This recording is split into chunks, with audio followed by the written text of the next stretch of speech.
What's up, guys, and welcome to another episode of the Powerhouse Mentality Podcast. I'm your host. I'm Caitlin Kenna-Smith.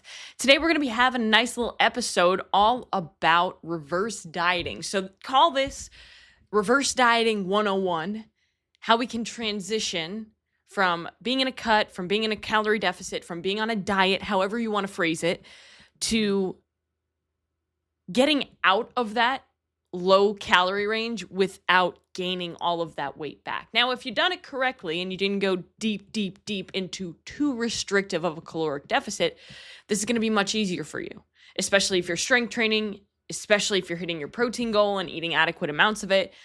If you've crash dieted down to this point, this is also going to help you out. So if you are somebody who you know that you're eating too little, you know that you're probably doing a little bit too much cardio, or you've kind of seen the light in a sense to know that, okay, I need to eat more, but I'm kind of afraid to eat more because I don't want to gain all of this weight.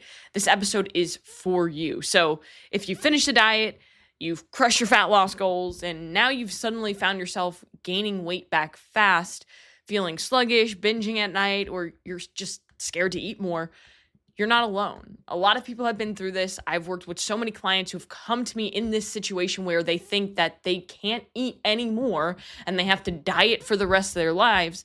Well, that's not the case. You should never technically be on a quote unquote diet. Are we going to have phases in our life where, yeah, we want to cut a little bit more body fat, so maybe we have to go into a calorie deficit, and then we want to put on a little bit of lean muscle, so we have to go into a little bit of a calorie surplus. But I find that being in this nice little just below maintenance or just above maintenance or right at maintenance is the perfect place to be without going too deep in either direction. Of course, it depends on what your goals are, but you haven't failed. That's the number one thing I want you to understand is people do a diet and they don't really think about the end of the diet. Like, what are you just going to be dieting for the rest of your life? Like, that's not how it works. So what happens if you have a goal and you want to lose 20 pounds and you've lost the 20 pounds? Now what do you do? A lot of people get stuck here because they don't know what to do. They don't know how to add more calories in. They don't know how to even go about it. But also they have that fear that if they do start adding calories in, then they're going to go right back to where they were. And they have almost like PTSD. And you're afraid, I don't want to get fat. I don't want to get bigger. I want to be who I am right now. I don't want to lose all my results. So today we're going to talk all about reverse dieting, how to transition out of a calorie deficit without undoing your hard work, and how to support your body, your metabolism, and your mindset long-term. Because as you guys know here at the Powerhouse Mentality, if you are an old listener, if you're not, and you're new here, well, welcome. At the Powerhouse Mentality, we're all about long-term sustainable fat loss and long-term sustainable results because everybody is great at losing weight, but they suck at keeping it off. So my goal is to help you navigate your way through that. Now, I've coached dozens of people through reverse dieting, a lot of people. Most of the clients that I've worked with have gone through some sort of a reverse diet. And it's often the hardest phase for people to go through mentally, especially women. Men too, but females have that body image issue. Men have it too, but you know what I'm talking about, ladies. It's powerful to go through a reverse diet because it's where we stop focusing on becoming smaller and where we stop focusing on shrinking and we start focusing on getting strong, building muscle tissue, and just being a badass is how I like to look at it. So what is reverse dieting? Let's start there because a lot of people who are listening to this might be like, I've heard the term, but I'm not exactly sure of what it is. I'm sure if you've been on social media at all, you've heard the term reverse dieting. Now, reverse dieting is the intentional, gradual increase of calories specifically after a dieting phase, but it can be really in any phase of life. The purpose is not fat loss. That's the number one thing that I want you to understand because so many people go into a reverse diet thinking that, I'm going to reverse diet and I'm going to get shredded from reverse dieting. It does happen because what happens is while you're reversing, you're actually giving your body enough calories to build muscle tissue. So you build muscle, and the more muscle that you build, the higher your metabolism gets, the more you move around because you have more energy, because you have more food. We but also your training sessions. You're probably burning more calories during your training sessions because you're giving those training sessions more energy and effort because you have more calories and you're recovering better. So you're less inflamed. All of those things equate to you probably losing a little bit of body fat while you reverse diet and getting leaner, which is cool. But that's not the expectation you should have because that might not happen for you. Everybody's different. And I don't want to paint this picture that reverse dieting is this thing that you're going to eat 1,000 more calories than you're eating right now and you're going to get shredded and lose 20 pounds. I've had clients do that.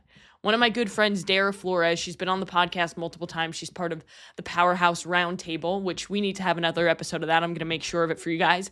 But when I was her coach, we reverse dieted her from, I want to say like 1,400 calories all the way up to about 2,400. It was about 1,000 calories more. And she did end up losing a good deal of body fat and looked like a completely different person. But more importantly, her mindset shifted to one of, I need to only eat 1,400 calories to lose weight and I feel like shit, to I can fuel my body, eat the way that I love to eat all of these whole nutrient-dense foods, feel good in the gym, and feel strong in my life. And it changed her life. And it was so cool to watch, not just from a coach's perspective, but as her friend. So I want you to think of this as a transition phase between dieting and true maintenance or true sustainability when it comes to your goals. The purpose is to recover your metabolism, to support your hormones, to give you a mental reset, and to prioritize building muscle. Because I don't care who you are, you will not build adequate muscle in a calorie deficit. There has been some people who can.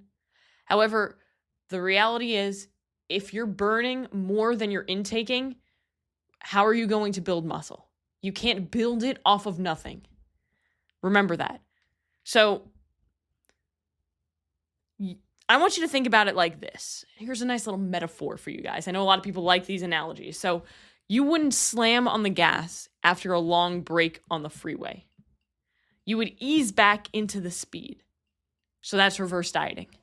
It's like when you get to a stoplight and you stop at it, you're not going to slam on the gas as soon as it turns green, probably.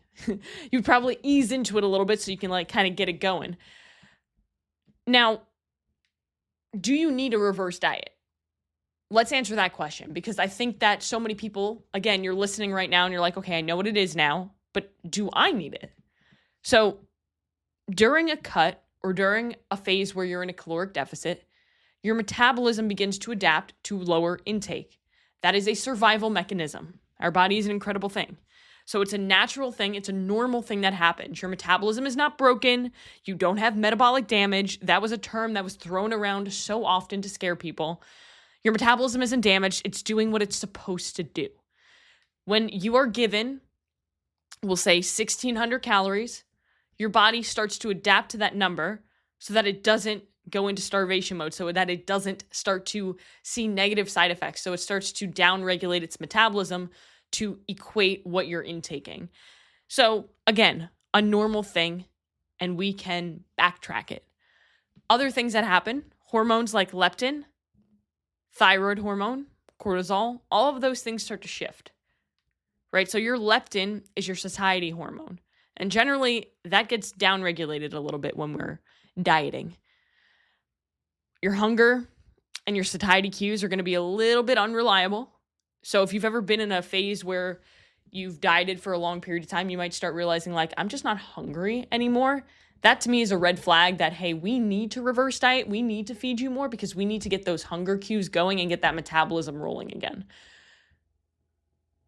When I had an eating disorder, that was one thing that it took me a really long time to get back, was my hunger cues, because I was so used to just ignoring them. Like I'd be hungry and I would just say, oh, whatever, that's just how it is. And then I started to get afraid when I wasn't hungry. And even to this day, like I'm in a phase of my life where I'm trying to become a competitive athlete. So I'm training a lot, and meaning I need to fuel my body a lot, especially since I need to gain a lot of strength and I need to gain a lot of muscle to be competitive.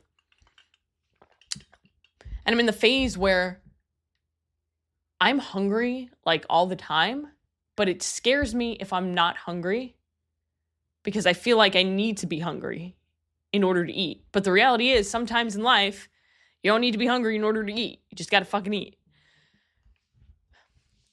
Another thing that happens when you go into a cut or a calorie deficit is your performance often drops off a little bit. Your recovery slows down, and those things can obviously impact your results, can impact muscle building. So what happens if you go into a diet and you lose the weight that you wanted to lose? You're at your goal. What happens if you don't do a reverse diet? What happens if you're just like, you know what, fuck it. I'll just get off the diet. Usually what happens if you go from your cut and you go straight back to eating at your own maintenance levels, or you just start eating freely, you gain fat pretty rapidly because your body is just ready to absorb that energy. You have water retention, bloating. You're probably going to deal with a little bit of energy crashing. You might even get into like that binge restrict cycle. You'll probably get a lot of anxiety related to the scale. Your performance is probably going to suffer a little bit. But more than anything, you're probably going to suffer from a little bit of psychological burnout because you're just like so not about it. It's not just physical. The mental toll of that post-diet rebound is absolutely brutal because you just saw yourself get into the best shape of your life, for example. And now all of a sudden you lost it all. And it's just like frustrating because you worked so hard to get there.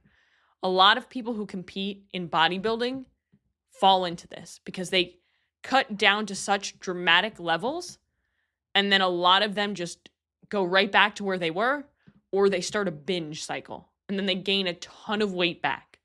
And that's not what you want. It's not healthy for your metabolism. It's not healthy for your heart. It's not healthy for your mind. So there's a better way to do it. Let's figure that out. So here are a couple steps, 5 steps to how to do your reverse diet. So number 1, we got to find your new maintenance. Now, I'm assuming that if you're in this stage, you probably have a good idea of what it looked like before you went into this diet to know kind of, okay, I know how many calories I'm eating now. I know how many calories I was eating back then. So I'm just making that assumption. Understand that after a diet, your maintenance calories are going to be lower than they were before. Your body has adapted to the calorie deficit, and the energy expenditure that you're giving off is reduced. The reverse diet is meant to help you slowly increase your intake and restore your new true maintenance level without overshooting it. So what used to be your maintenance probably is no longer accurate, so you'll need to rebuild it week by week. You need to be patient in this process. It's kind of like if you've done a proper cut or a proper diet or a proper calorie deficit, you probably didn't just go from, say, eating 2,000 calories to all of a sudden eating 1,200 calories. I hope you didn't do that. You probably went slowly down, and you went from 2,000 to 1,800 to 1,600, and I hope you didn't go further than that. But a lot of people do, unfortunately. So what you need to do is you need to find your new maintenance. And the best way to do that is to go right into step 2, which is to choose your approach. So you want to either do it conservatively or aggressively. Most people, I'm sure, listening to this probably want to go a little bit conservatively. Generally, I go a little bit more kind of half and half with my clients. It definitely depends on the person, but a conservative approach would be to add 50 to 100 calories a week and monitoring it, right? You might not have to add them every single week, but this is more for people who are like a little bit prone to that mindset shift, especially when it comes to like, ooh, I'm a little bit afraid to eat more. I would definitely put them on this approach, 50 to 100 calories from carbs and fats. Your protein is going to remain the same. If you want to be a little bit more aggressive, you can do 150 to 200 calories a week. And that's best for people who are in a super low deficit. We need to get them out of that deficit. But again, focus on adding carbs and fats. Keep protein stable. Your protein should be 1 gram per pound of your goal body weight or your current body weight. Kind of depends on your goals. But keep protein pretty stable because you need the carbs and you need the fats. Those are generally the things that you're a little bit lower on anyway. Step 3 is you're going to watch your metrics weekly. And this is going to kind of determine how we continue to move. All right, so you want to look at the scale, but only look at the trend. Understand that you're going to eat more, so you're going to weigh a little bit more. You're going to eat more carbs. Carbs come with a little bit of water, so you're going to retain a little bit of water, a little bit at first, but your body will adjust. Your body will adapt. The biggest thing to look at is strength and performance in the gym, energy, mood, digestion, sleep. Look at biofeedback. Look at your hunger. Look at your satiety cues. Those are the most important things. And then you're going to adjust, step 4, adjust based on the data that you're getting. So if your weight spikes like 3 pounds one week, hold steady. Your body needs a little bit of time to adapt and level off. Plus, remember that food does weigh something. But if your weight is stable or even drops and energy is still low, keep adding. It's kind of cool to see what you can do. So yeah, you might not have to do it every single week, but understand that, like, don't do it once and then never do it again. You gotta kind of keep poking it. All right. Now, how long do you stay in this reverse diet? I would say probably the same amount of time that you were in that cut for. So generally, I only put a client in an 8-week cut. Then we'll kind of dip back into the reverse diet and then see how their body responds, go back into a cut, depending, again, on their goals. It always depends. But the longer the cut, the longer the reverse. So if you were in a cut for 8 weeks, 8-week cut or 8-week reverse diet minimum. If you were in a cut for 12 weeks, 12-week reverse diet minimum. Most people need more time to truly stabilize and feel good again. Give yourself as much time as you need. I've had people go on 6 months to a year of a reverse diet. Everybody's different, but you need to listen to your body and be honest with the feedback that it's giving you. And then how do you know when to stop? If you're at a point where you're feeling good, you're performing well, you love the muscle that you've put on, your weight's pretty stable, and you're to the point where you're like, I don't want to eat this much anymore, then it's probably a good place to be like, okay, cool, let's cut a little bit of calories, shred a little bit of body fat, and, see what we can do. But again, different for everybody. Now, the biggest mindset that I want you guys to have if you're going into a reverse diet to make it successful is that you are not doing something wrong by eating more. In fact, most people who are in the dieting space, fitness fanatics, probably do need to eat more to fuel their body. The scale is going up, and that's part of the process. It might go up slightly. That is okay. Remember, just because the scale goes up doesn't mean that you're gaining body fat. Hunger is a signal, not an enemy. So don't be afraid of being hungry. You're going to be okay. Fueling for performance is freedom, not punishment. So make sure you fuel your body to perform. Fuel your body to be the strongest, most capable version of itself. Focus on being stronger, not smaller, and I bet you'll get the body that you've always wanted. And then don't think of reverse dieting as a diet. It's the phase that sets you up with your forever body. Reverse dieting is the phase where your metabolism, your mindset, and your muscles all get a chance to come back to life. Now, I'm going to answer some questions that I frequently get when I talk to a client about reverse dieting, or some questions that I've gotten in the past that I think a lot of you might have. So number 1, how do you track if you hate tracking? Now, the biggest thing that you have to remember here is that you don't have to track forever. In fact, you shouldn't unless you want to. You can do whatever you want. Start with just protein and calories. Not every macro. Most people can see phenomenal results just by tracking protein and calories. Or, if you're in a place where you really just don't want to start doing that, or maybe you're a little bit mentally not feeling tracking because you have disordered eating, just take pictures of your meals and then rate your energy, rate your fullness after it. The goal is awareness, not perfection. If I have a client who's starting off and they don't want to track macros, that's not a no-go for me. I do understand the importance of tracking macros and help them understand that this is the roadmap to our goals, and this will help you gain awareness of the portions of your food. But I do understand that some people just aren't ready for it yet. And I'll always meet a client where they're at. So one thing that I'll have them do is focus on eating majority whole foods, eating protein at every meal, and stopping when they're full and eating that protein first. Those are great habits to take, and I bet a lot of you will see results just doing that. Number 2, what if you're afraid of weight gain? It's normal to feel that. But remember, your body is meant to be fueled, not starved. A few pounds of water, a little bit of food volume, a little bit of glycogen that is stored in your muscles to make you stronger, that's not fat. They're signs that your body is recovering. Focus on performance markers and how you feel, not just the scale. Number 3, what if you're not hungry?